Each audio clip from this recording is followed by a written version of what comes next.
부동산 정책에 대해서 공격이 막 들어오는데 언제나 그렇듯이 이 공격을 주도하는 것은 조중동입니다. 조중동이고 언제나 그렇듯이 구체적인 사례인 듯 포장하여 공격을 해요. 그렇죠. 예. 그래서 그런 공격을 쭉 정리해가지고 그걸 어떻게 해석해야 되는가를 알려주실 거예요, 오늘. 자, 대출 규제를 많이 해서, 이게 이제 다 조중동에 나오는 기사들이에요. 대출 규제를 많이 해서 30대 맞벌이들이 서울에서 집 사는 게 불가능해졌다 이거예요. 사실 정부가 해야 될 것은 이게 사람들이 소득을 가지고 빚 많이 안 내고 집 살 수 있도록 해줘야 되는 거잖아요. 그렇죠. 근데 그게 아니라 집값은 계속 올라가는데 그럼 빚내서 이걸 계속 집 사라고 해주는 거 그래서 그걸 니네도 소득 부족하지 그러면 주택대출 더 낼 수 있도록 해줄게 이런 정책을 펴야 되냐 이거죠. 그러니까 후자는 사실은 최경환 전 부총리가 했던 정책이거든요. 빚내서 집 사라 정책. 근데 그렇게 해서 집값 계속 올랐죠. 집값 오르니까 소득은 여전히 제자리 걸음이고 그러다 보니까 많은 사람들이 더 많은 빚을 내서 집을 샀어야 되는 거잖아요. 그럼 이런 흐름을 계속 이어가야 되느냐? 공격의 전제는 대출을 받아서 집을 사라는 거거든요. 30대 맞벌이들 대출을 받아서 집 사라. 그게 아니고 대출을 안 받거나 적게 받고도 집 사도록 만들어야 되는 게 정부 정책이다. 이렇게 대받아야 된다는 거죠. 또 하나 뭐가 있냐면 이제 조선일보 같은 데서 제목을 그렇게 쓰잖아요. 실수요자를 투기 세력으로 몬다. 그렇죠. 근데 실제로 많은 사람들이 무리하게 빚내서 집 사면서도 난 투기자가 아니야. 그냥 집을 사고 싶은데 불안하니까 집을 사야 되는데 지금 이놈의 집값을 감당할 수가 없으니까 빚을 낼 수밖에 없어. 근데 이런 사람한테 자꾸 투기 세력 딱지 붙이는 것 같으니까 기분 나쁘다 이거죠. 네. 그리고 사실 정부가 그렇게 하는 건 아닌데 그런 식으로 몰아가지고 자꾸. 근데 중요한 건 많은 사람들이 이제 실수요든 또는 투자든 투기든 사실 경제학적으로 엄밀하게 구분하기 되게 힘들어요. 그런데 중요한 건 뭐냐 하면 이게 투기 바람이 많이 불 때는 사람들이 되게 무리하게 빚을 내서 집을 많이 사는 경향이 자꾸 늘어난다는 겁니다. 그럼 정부는 사실 그렇게 안 되도록 억제를 해주는 게 맞는 거죠. 그럼 정부가 사실 제대로 하고 있는 거예요. 문재인 정부가. 근데 이걸 못하게 막으면서 이제 이상한 프레임을 짜고 있는 거죠, 사실은. 두 번째, 가격을 안정시키겠다고 하는데 정부에서. 네. 그러려면 공급을 늘려줘야지. 가격이 안정이 되지. 그 수요는 있는데 공급을 막고 어떻게 안정을 시키냐. 그러니까 집을 더 지어야 된다는 거예요. 네. 이런 공격도 조중동에서 많이 나옵니다. 뭐라고 답하시겠습니까, 선생님? 최경환 전 부총리가 썼던 정책은 주택대출 규제 풀었죠. 그리고 나서 분양시장 규제 풀고 재건축시장 규제 다 풀었어요. 그러면 그 규제를 푼다는 건 뭐냐면 앞으로 공급을 많이 하겠다는 거거든요. 그럼 공급을 많이 하겠다는 시그널을 줬고 실제로 공급이 많이 됐어요. 지난 몇 년 동안 분양시장 물량이 예년 비해서 거의 2배 가까이씩 공급이 됐거든요. 그럼 집값이 떨어져야 되는 거 아니에요? 그 사람들 말대로라면? 네. 그럼 집값이 떨어지긴 그냥 계속 올라갔죠. 그거 왜 올라갔습니까? 그러니까 사실은 공급 주택 수급이라는 것은요, 사실은 좀 길게 봐서 이렇게 맞추면 바람직하다는 거지, 그 자체가 사실은 당장의 단기적인 집값을 움직이지는 않아요. 근데 그러면 왜 그 분양시장 또는 재건축시장 규제를 풀어주니까 이렇게 집값이 올라가냐? 가만히 있는데 투기판을 만들어준 거예요. 그거 다들 느끼고 계시잖아요. 전혀 투기할 생각도 없고 투자할 생각도 없던 사람들이 갑자기 분양시장 규제 풀어줘서 분양권 전매 제한 풀어주고 그 다음에 청약 순위도 1순위 자격도 금방금방 다시 되고 이러니까 그냥 다 몇 달 만에 빚내갖고 분양받고 몇 달 만에 프리미엄 받고 다시 되팔고 이 과정을 계속 되풀이한 거거든요. 그러니까 투기판을 만들어주니까 집값이 올라간 거예요. 그러면 그걸 막아야 되는 거죠.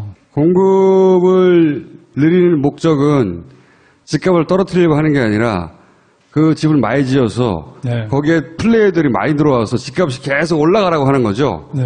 그러니까 일반 수요 공급 원칙하고 안 맞는 거죠. 그러니까 그것도 말이 안 되는 거다 이런 거고. 실제로 공급량이 그렇게 부족한 게 맞나요? 그러니까 이게 부족하다라는 걸 우리가 어떻게 봐야 되는지에 따라서 좀 다른데요. 전국적으로는 주택 보급률이 이미 굉장히 많이 높아졌어요. 원래는 주택 보급률이 예전 기준으로 하면 이미 전국적으로 110%를 넘었었어요. 네. 그런데 이게 이제 건설업체들 로비에 의해서 주택 보급률도 기준을 바꿔버렸어요. 실제로는 지금 주택 보급률이 그거보다는 좀 떨어지는 것처럼 나오지만 실제 주택 보급률은 굉장히 높은 상태고요. 그 다음에 한 가지 좀 제가 이야기 드리고 싶은 게, 자, 강남 같은데, 이거 사람들 많이 사고 싶어 하는데, 살고 싶어 하는데, 이런 데는 공급 부족한 거 아니야? 이렇게 이야기를 합니다. 그러니까 얼핏 들으면 맞아요. 그런데 이런 거예요. 최경환 전부 총리가 들어와서 재건축 규제 풀기 전에는 강남 집값도 가라앉고 있었어요. 예를 들면 2010년부터 해서 한 2012년 말 이 정도까지는 2013년 정도까지는 재건축 시장도 잠잠했었거든요. 근데 최경환 전부 총리 들어와서 공급한다고 그러니까 왜 갑자기 집값이 뛰냐? 이걸 한번 생각해 볼 필요가 있는데요. 우리가 수요 공급이라 그러면 상대적인 거잖아요. 수요하고 공급이 100씩 있어요. 그럼 딱딱 맞죠? 네, 괜찮은데 예를 들어서 공급이 가만히 있는데 투기적인 가수요를 불러일으켜줬어요. 대출 규제도 풀고 빚내서 집 사라 하고, 자, 뭐 이거 빚내서 집 사면은 분양받으면 몇 달 만에 몇 천씩 벌 수 있어. 이렇게 하면 안 살려고 하던 사람도 수요가 돼버리죠. 투자 또는 투기 수요가 돼버리는 겁니다. 그러면 수요가 그냥 100으로 맞던 게 갑자기 이게 150으로 뛰어버려요. 그러면 상대적으로 투기적인 가수요가 일어났으니까 공급이 전에 그대로 있는데, 심지어는 공급이 실제로 늘어나는데도 불구하고 투기적인 가수요에 비해서 상대적으로 적은 것처럼 느껴지는 거예요. 그래서 강남은 막 투기 바람이 불 때는 공급이 부족한 것처럼 보이고, 그래서 이게 집값이 뛰는 것처럼 보이지만 실제로는 공급이 부족해서라기보다는 투기 바람을 불러일으켜서 이렇게 되는 겁니다. 또 하나 있습니다. 아파트 매매가가 떨어지면 네. 내 집값이 올라갈 거라는 기대 심리가 떨어져가지고 그럼 전세를 선호하게 된다. 그러면 전세 대란이 일어난다 이거예요. 그것도 사실 개뻥이죠. 왜 개뻥입니까? 전세 대란은. 집값이 올라가면 전세값이 따라 올라가죠. 대체로. 그 다음에 집값이 떨어지면 전세값이 대체로 따라 떨어져요. 이거는 뭐 통계 간단하게만 봐도 다 알 수 있는 사실이거든요. 실제로 최근 몇 년 동안 집값이 많이 올랐던 지역들이 전세값도 많이 올랐어요. 그런데 왜 언론에서 자, 집값이 떨어지면 전세난이 오냐, 뭐 이런 식으로 이제 이야기를 해요. 그건 뭐냐면, 이제 기득권 언론들 보도는 이런 거죠. 그러니까, 자, 집값이 떨어지면, 주택을 사려는 사람들보다 상대적으로 전세를 사려는 수요가 늘어날 거다. 그래서 전세 쪽으로 수요가 몰리면 전세난이 온다. 뭐 이런 식의 이야기예요. 근데 실제로 그게 한 2009년, 2010년쯤에는 일시적으로 병목 현상 비슷하게 그런 게 온 적이 있었지만 2011년 이후로는 그게 실현된 적이 한 번도 없습니다. 그러니까 제 말은 뭐냐면 그냥 집값이 하향 안정화되면 사실 전세가도 하향 안정화되게 돼 있습니다. 실제로요. 집값을 안정시키는 정책을 썼을 때 전세가가 상대적으로 떨어지는 경향을 보였어요. 대표적으로 2011년, 2012년에 수도권의 경우에 집값이 상대적으로 되게 안정됐었거든요. 심지어 떨어지기도 했었습니다. 그때 전세가 상승률을 한번 생각해 보세요. 상대적으로 덜 올랐었어요, 그때. 개뻥이다. 네, 개뻥이죠. 자, 요거는 내가 보기엔 설득이 좀 있는 건데 뭐냐면 갭 투자라는 게 있잖아요. 최신 유행이죠. 그러니까 대출을 끼고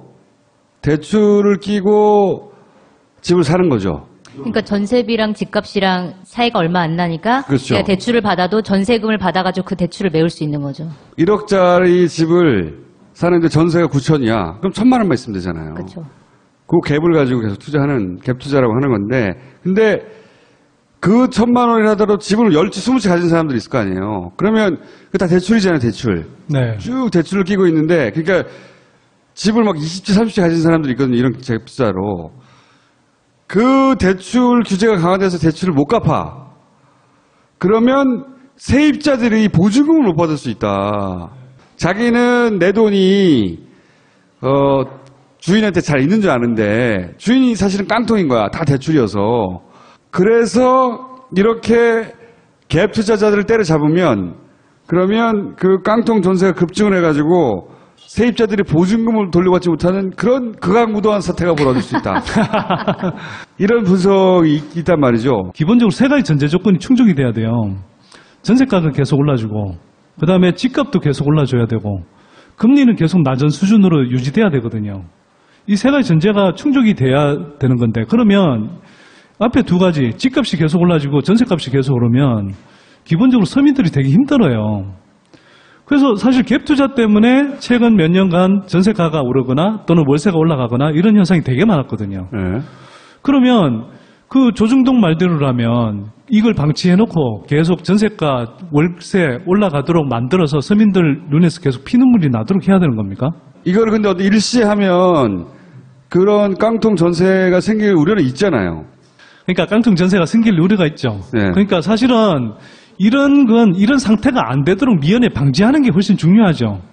발생했어 이미 근데. 그러니까 하향 안정화되도록 하는 게 저는 중요하다고 생각해요. 그러니까 무리하게 빚내서 뭐 갭 투자를 했다. 이런 사람들 중에서는요, 일부 피해 볼 수 있어요. 피해 볼 수 있지만 그런 사람들은 나름대로는 자기가 어쨌거나 뭐 돈 벌 때는 그럼 그걸로 돈 벌었을 때는 뭐 사회 하나는 할 거 아니었잖아요.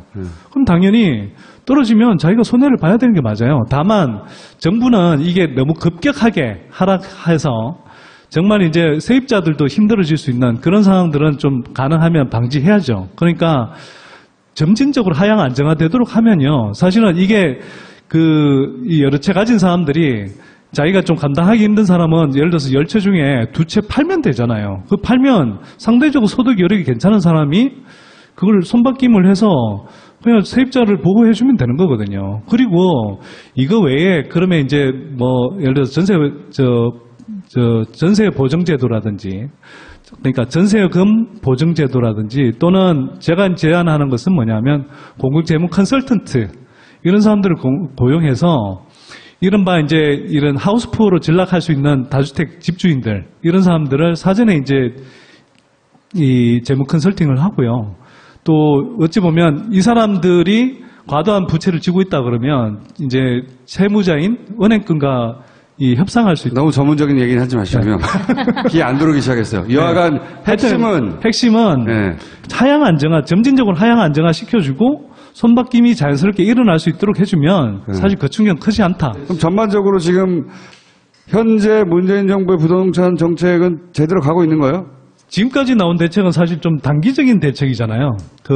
이제 이번 정책을 총괄하는 사람이 정부 부처 중에는 김현미 국토교통부 장관이지만 청와대 쪽에서는 이제 김수현 사회수석이거든요. 그러니까 이 두 분이 이제 투탑이 돼서 이제 좀 정책을 내놓고 있는데 그 김수현 수석이 이런 표현을 썼어요. 이게 단기 불꺼기 대책이다. 단기 불꺼기 대책이다. 네네. 불꺼기 대책으로는 저는 한 100점 만점에 90점 정도 줄 수 있다. 이 정도 생각하고요. 웬일이에요, 짠 양반이. 이번에 파리 대책, 그 다음에 어제 이제 파리 대책에 이제 좀 추가 대책이 나왔어요. 추가로 이제 투기과열 지구를 뭐 2군데 더 지정하는 이런 대책이 나왔는데 지금 정부가 이렇게 어떤 투기 과열 양상에 뭐 대응하는 타이밍이라든지 정책의 어떤 강도라든지 이런 걸 보면 굉장히 하여튼 뭐 적절하게 또 그다음에 굉장히 재빠르게 움직인다 이런 생각이 듭니다. 부동산은 사실 노무현 정부의 인기를 폭락시키는 한 요인 중에 하나였거든요. 부동산을 잡고 싶었는데 네. 시장보다 한 발 늦었어요, 항상. 네. 그때는. 그게 굉장히 뼈아픈 기억인 것 같아요, 보니까. 그러니까 이제 문재인 정부는 한편으로는 되게 유리한 입장에 있다고 저는 생각이 돼요. 어떤 의미냐. 노무현 정부 때 어쨌거나 그 경험이 되게 소중한 건데, 아까 이야기했던 김수현 수석 같은 경우는 노무현 정부 때도 부동산 정책에 상당히 많이 관여를 했던 분이거든요. 네. 그러면서 노무현 정부 때 이제 부동산 문제가 하도 심각하니까 그때 정책 수단들을 상당 부분 많이 개발했고, 또 그런 정책 수단들을 구사했을 때 어떻게 어떤 되돌아오는지 효과가 발생하는지, 효과가 있는지 없는지 이런 것들을 어느 정도 이제 다 겪어봤단 말이에요. 그리고 조중동의 힘이 예전만 못해. 그런 것도 있죠. 그런 것도 있고 그것도 있어요. 파파이스 같은 데가 네. 견제 역할을 해주고 있는 것도 있죠. 그게 아주 크죠. 그러니까 이제 이런 조중동이 이제 부동산 관련해가지고 공격하는 것에 대해서 현혹되지 마라. 좋아요. 그럼 오늘 나오신 진짜 이유가 뭡니까? 사실 오늘 차트도 준비해왔는데 뭐 이걸 사용할 시간은 없는 것 같고요. 내가 봤는데 보면 재미없어. 하나 보여줄게요. 재미없어. 아니, 큰 김에 요거는 보여주자, 진짜. 요거만? 예. 네. 이거 한번 보시면요.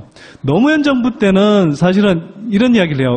언론의 외국 보도 중에 또 중요한 것 중에 하나는 노무현 정부 학습 효과라는 거예요. 노무현 정부 때 그렇게 투기 억제책을 썼어도 안 됐지 않냐. 집값이 많이 올랐지 않냐. 그러니까 문재인 정부도 투기 억제책 쓰면 결국 뭐 오히려 집값 올리는 걸로 끝날 거다. 이렇게 이야기를 합니다. 근데 실제로는요, 노무현 정부 때는 이게 지금하고 비교하면요, 세계 경기가 좋았고, 또 그 다음에 전반적으로 집값이 좀 낮은 상태였다 보니까 상대적으로 많이 올랐고, 또 우리 가계 소득도 상당히 많이 늘어날 때였어요. 경기가 좋았다고요. 그러다 보니까 집값이 상대적으로 좀 많이 오른 걸로 나옵니다. 저게 이제 전국 아파트 가격인데요, 저게. 여기 33.6%. 네네. 근데 저기 보시면요. 가계부채는 노무현 정부 5년 동안 214조 원밖에 안 늘어났어요. 근데 이명박 정부 때는요. 부양책 엄청 썼죠. 이명박 정부 때도 수십 차례 부양책을 내놨는데 15.1% 뛰었고요. 전국 아파트 가격이. 근데 가계부채는 285조 원 늘어났습니다.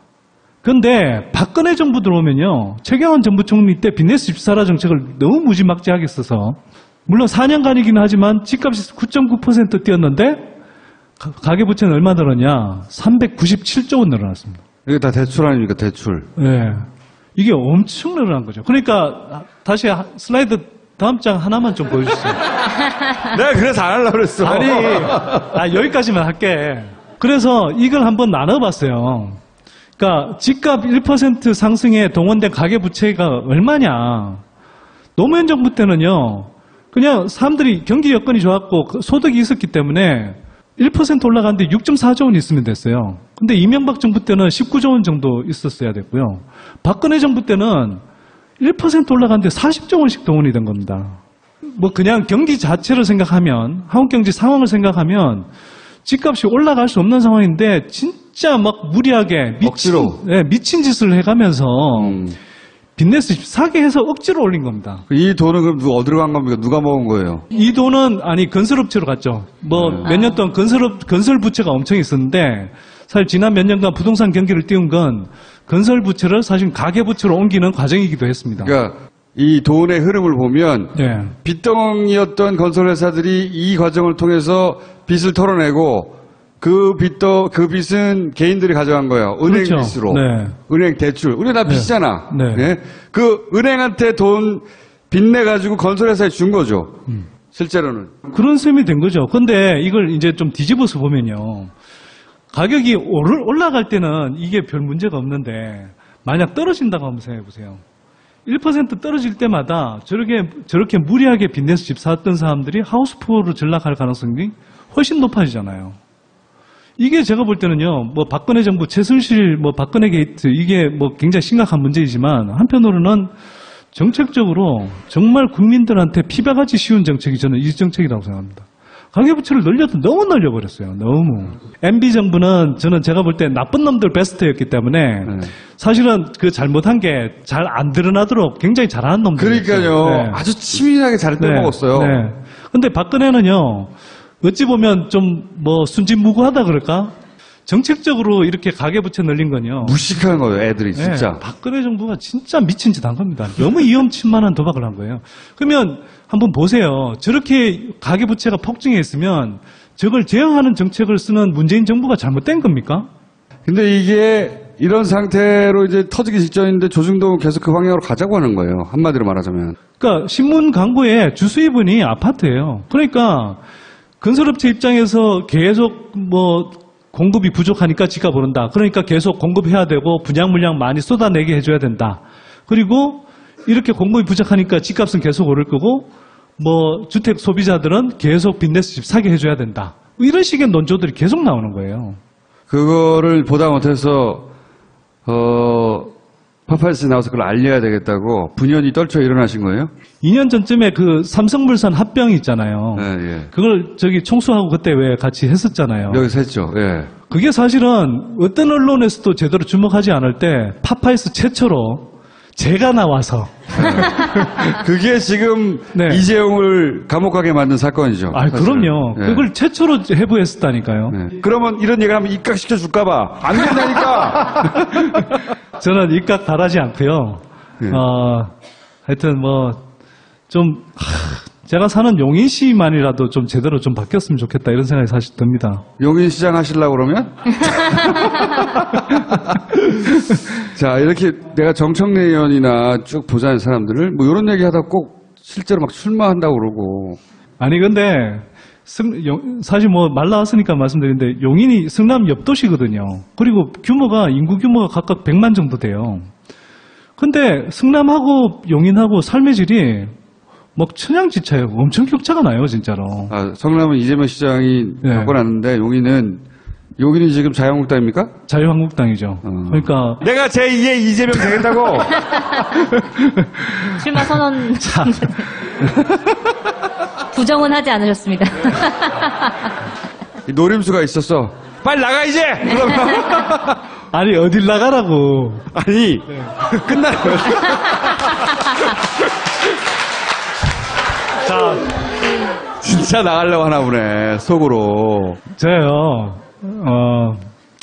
사실 약간 고민하고 있어요, 진짜. 와,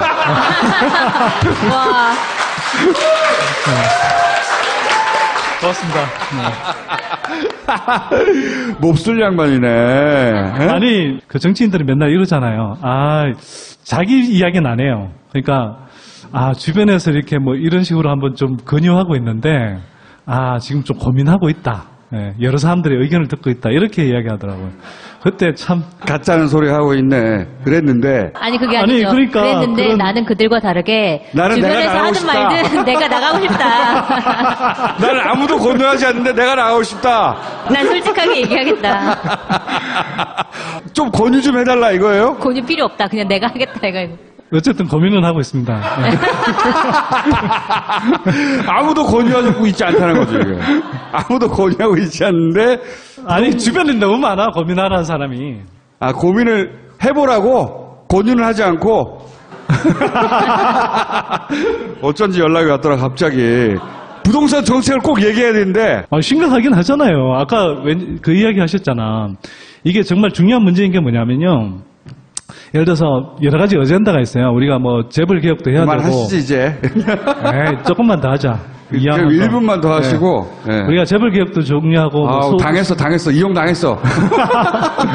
소득주도 성장도 중요하고 일자리 늘리는 것도 중요한데 이게 모든 사람들한테 다 와닿는 정책은 부동산 정책이에요. 노무현 정부, 저는 되게 뼈아픈 것 중에 하나가 뭐냐면 노무현 정부가 사실 부동산 정책 때문에 여러 가지로 이게 인기를 잃으면서 후반기에 하고 싶었던 개혁 정책들을 제대로 추진을 못했거든요. 그게 사실 정책이 잘못됐다기보다는 저는 네. 그때는 조중동 힘이 너무 강했어요. 조중동의 힘이 강했고 이명박이 엇박자를 냈고 네. 또 한편으로는 그때 열린우리당이 지금처럼 스탠스가 아니어서 네. 이명박이 뉴타운 바람으로 이렇게 막 인기를 몰아가니까 열린우리당도 부한회동을 해서 그때 뉴타운 막 특별법을 같이 막 발의하고 이랬단 말이에요. 정책의 방향성이 틀렸다기보다는 한 템포 느리거나 혹은 그 정책을 나오기만 하면 그 이상한 프레임으로 갈아엎어버렸거든 조중동이. 네. 문재인 정부에서도 저는 부동산 정책이 사실은 굉장히 중요한 아킬레스건이 될 수 있다라고 생각하는 거고요. 그래서 이걸 사실은 기득권 언론들이 계속 지금 부동산 문제 관련해서 공격을 하는데 계속 공격해요. 그럼요. 이걸 막아야 돼요. 막기 위해서 용인에 나간다? 연결이 안 되잖아, 연결이. 왜냐하면 부동산 난개발이 제일 심각한 데가 용인이에요. 그렇게 연결된 거야, 지금? 그리고 제가 토건 세력 이렇게 계속 이야기했는데요. 네. 정말 돈을 엉뚱한 데 써요. 용인경전철 잘 아시죠? 근데 제가 한번 보니까요. 종합경기장 짓는데 시민들이 잘 가지도 않는 지역에 3,200억짜리를 짓고 있어요. 아니, 이게 용인에 진짜 나가려고 그러는 거예요? 삶의 정치는 지역이 중요하다. 지역이 바뀌어야 된다는 거예요. 그래서 제가 지자체가 드리고 싶은 중요하다. 말씀은 아니, 그럼 결심하고 나서 다시 나와요. 용인뿐만 아니라 어떤 이 방송을 듣는 분이 계신다면 어떤 지역이라도요. 내년 지방선거도 저는 똑같이 중요하다고 생각합니다. 그러니까 대선으로 우리가 중앙을 바꿨다면 내년 지방선거에서는 지역을 바꿔야 되고요. 지역을 바꿔야 여러분들의 삶의 정치가 바뀌고 삶의 공간이 바뀝니다. 아니 그래서 이제 본인이 생각하는 부동산 정책을 펼칠 수 있는 지역을 봤던 용인이어가지고 내년에 용인이든 어디든 본인이 생각하는 부동산 정책을 가지고 출마할 가능성이 몇 프로나 돼요? 이걸 뭐 퍼센트로 이야기해야 돼요. 더 이상 공부는 필요 없어. 이제 나가서 세상을 바꿔. 이런 사람이 몇 명이나 돼요? 일단 저희 연구소 회원이 용인시에만 한 850명이 살아요. 연구소요? 이런 야욕이 있는지 몰랐어요. 저는 부동산 정책 지금 심각한 조중동의 공격을 받고 있다. 이걸 방어해야 된다. 그래서 내가 긴급히 불렀거든요. 앞부분 얘기하고 가려고 그러더니 뒷부분이 빵 터진. 그렇기 때문에 내가 용인에 나가야 된다. 자, 오늘 여기까지 하겠습니다. 감사합니다. 고맙습니다. 부동산 정책에 대해서 공격이 막 들어오는데 언제나 그렇듯이 이 공격을 주도하는 것은 조중동입니다. 조중동이고 언제나 그렇듯이 구체적인 사례인 듯 포장하여 공격을 해요. 그렇죠. 예. 그래서 그런 공격을 쭉 정리해가지고 그걸 어떻게 해석해야 되는가를 알려주실 거예요, 오늘. 자. 대출 규제를 많이 해서 이게 이제 다 조중동에 나오는 기사들이에요. 대출 규제를 많이 해서 30대 맞벌이들이 서울에서 집 사는 게 불가능해졌다 이거예요. 사실 정부가 해야 될 것은 이게 사람들이 소득을 가지고 빚 많이 안 내고 집 살 수 있도록 해줘야 되는 거잖아요. 그렇죠. 근데 그게 아니라 집값은 계속 올라가는데 그럼 빚내서 이걸 계속 집 사라고 해주놓고 그래서 그걸 니네도 소득 부족하지. 그러면 주택대출 더 낼 수 있도록 해줄게. 이런 정책을 펴야 되냐 이거죠. 그러니까 후자는 사실은 최경환 전 부총리가 했던 정책이거든요. 빚내서 집 사라 정책. 근데 그렇게 해서 집값 계속 올랐죠. 집값 오르니까 소득은 여전히 제자리 걸음이고 그러다 보니까 많은 사람들이 더 많은 빚을 내서 집을 샀어야 되는 거잖아요. 그럼 이런 흐름을 계속 이어가야 되느냐. 공격의 전제는 대출을 받아서 집을 사라는 거거든요. 30대 맞벌이들 대출을 받아서 집 사라. 그게 아니고 대출을 안 받거나 적게 받고도 집 사도록 만들어야 되는 게 정부 정책이다. 이렇게 대받아야 된다는 거죠. 또 하나 뭐가 있냐면 이제 조선 보급률이 예전 기준으로 하면 이미 전국적으로 110%를 넘었었어요. 네. 그런데 이게 이제 건설업체들 로비에 의해서 주택 보급률도 기준을 바꿔버렸어요. 실제로는 지금 주택 보급률이 그거보다는 좀 떨어지는 것처럼 나오지만 실제 주택 보급률은 굉장히 높은 상태고요. 그 다음에 한 가지 좀 제가 이야기 드리고 싶은 게, 자, 강남 같은데, 이거 사람들 많이 사고 싶어 하는데, 살고 싶어 하는데, 이런 데는 공급 부족한 거 아니야? 이렇게 이야기를 합니다. 그러니까 얼핏 들으면 맞아요. 그런데 이런 거예요.